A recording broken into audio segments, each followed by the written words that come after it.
Assalamualaikum warahmatullahi wabarakatuh. Selamat berjumpa kembali anak-anakku sekalian dengan Pak Eko pada materi ketiga ketentuan zakat fitrah dan zakat mal pada pertemuan yang kedua. Insya Allah pada pertemuan yang kedua ini kita akan belajar menyimpulkan nisab zakat mal, membuktikan hipotesis atas zakat, menentukan nisab zakat, serta menentukan simpulan atas kewajiban zakat. Ya, anak-anakku sekalian, lihat gambar apa di bawah ini? Di sebelah kiri ada orang yang sangat kaya dengan uang yang luar biasa, tetapi di sebelah kanan ada si miskin yang tinggal di gubuk yang reot. Di tengah-tengahnya adalah zakat sebesar 2,5%. Pernahkah kalian membayar zakat? Zakat apa yang pernah kalian bayarkan? Lalu berupa apa dan berapa jumlahnya zakat yang pernah kalian bayarkan? Anak-anakku sekalian, zakat untuk mewujudkan keadilan sosial serta mengurangi kesenjangan antara si kaya dan si miskin. Mari kita belajar menghitung zakat.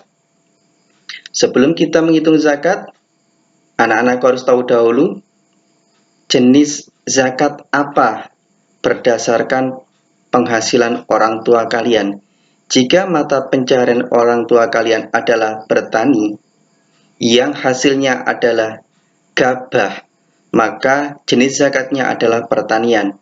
Jika orang tua kalian berdagang, memiliki toko dan sebagainya, maka termasuk kategori zakat perdagangan. Nisabnya 85 gram emas, zakatnya 2,5%. Jika orang tua kalian karyawan, dokter, penulis, dan sebagainya, maka masuk dalam kategori zakat profesi atau zakat penghasilan dengan nisab setara 85 gram emas dengan kadar zakat 2,5% setiap tahunnya.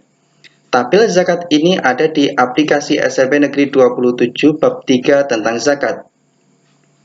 Juga tersedia di buku paket kalian halaman 70. Atau silakan kalian bisa mencari dari sumber lainnya, baik itu dari kepustakaan maupun dari media online. Yuk, Pak Eko bimbing langkahnya satu persatu. Ikuti ya. Ya, simulasi yang pertama, jika orang tua kalian mata pencahariannya adalah petani, silakan ikuti bersama-sama. Hipotesisnya, ayah saya wajib zakat. 2. Tuliskan pekerjaan ayah adalah petani, berarti jenis zakatnya adalah pertanian. Misalnya dengan air sawah tanpa diesel, berarti airnya tidak berbiaya. 3. Tuliskan nisab zakat pertanian setara 520 kg beras atau 653 kg gabah kering giling. Masukkan jumlah petak sawah ayah kalian, misalnya 3 petak, dengan penghasilan kira-kira 6 kuintal gabah setiap petak.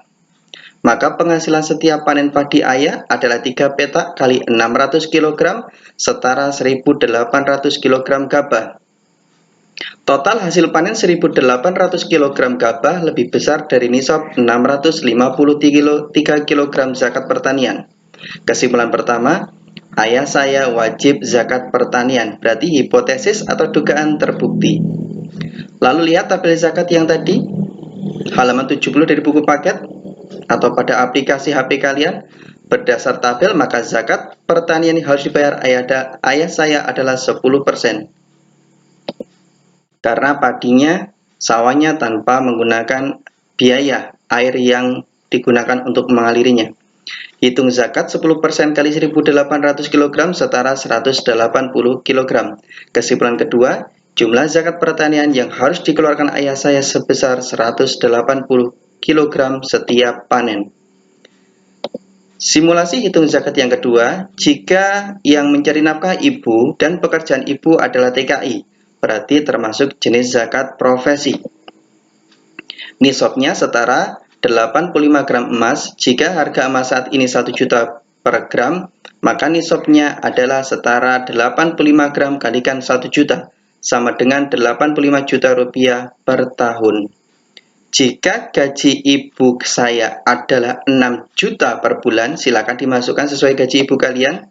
Maka penghasilan setiap tahun adalah 12 bulan kalikan 6 juta, sama dengan 72 juta rupiah per tahun. Penghasilan setahun 72 juta lebih kecil dari nisab 85 juta untuk zakat profesi. Maka kesimpulannya, ibu tidak wajib zakat profesi, hipotesis tidak terbukti. Simulasi yang ketiga, misal ibu juga yang mencari nafkah dan membuka toko, maka termasuk jenis zakat perdagangan. Nisab zakat perdagangan setara 85 gram emas. Jika harga emas saat ini 1 juta per gram, maka nisabnya setara 85 gram kali 1 juta, 85 juta rupiah per tahun. Jika penghasilan ibu saya adalah 8 juta per bulan, maka penghasilan setiap tahun ibu adalah 12 bulan kali 8 juta sama dengan 96 juta per tahun. Penghasilan setahun 96 juta lebih besar dari nisab 85 juta untuk zakat profesi. Maka kesimpulan pertama, ibu saya wajib zakat perdagangan, berarti hipotesis terbukti. Lalu lihat tabel zakat. Besar zakat perdagangan adalah 2,5%, kalikan penghasilan 96 juta sama dengan 2.400.000. Maka kesimpulan kedua, besar zakat yang harus dibayar ibu adalah 2.400.000 rupiah per tahun. Khusus untuk zakat profesi, uang, gaji, honor, dan perdagangan, ada cara mudah untuk menghitung persentase 2,5%-nya. Misalnya penghasilan 1 tahun 120 juta, langkah pertama hilangkan nolnya 1, maka setara 10%. Dari 120 juta dihilangkan 01 menjadi 12 juta. Lalu bagilah 2, maka 12 juta dibagi 2 hasilnya 6 juta, atau setara 5% dari 120 juta.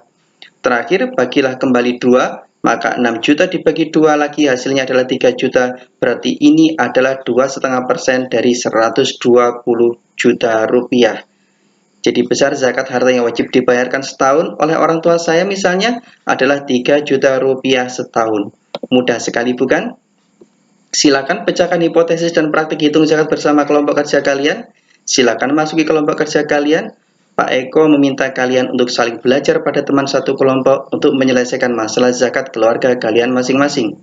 Nanti hasilnya masukkan pada Google Formulir yang penilaian 3.2-nya ada di aplikasi HP kalian masing-masing. Selanjutnya ada sebuah kisah inspiratif, silakan dibaca. Ini adalah kisah orang yang ahli sodakoh. Ya, betul. Orang yang ahli sodakoh bahkan diterima hajinya sebelum dia berhaji. Selamat kalian semua anak-anak yang hebat. Jika suatu saat Allah menitipkan kelebihan kekayaan pada kalian, ingat-ingatlah pelajaran hari ini dan jalanilah dengan tulus ikhlas. Karena zakat akan mensucikan jiwa kita dari penyakit pelit sekaligus membersihkan harta kita. Wassalamualaikum warahmatullahi wabarakatuh.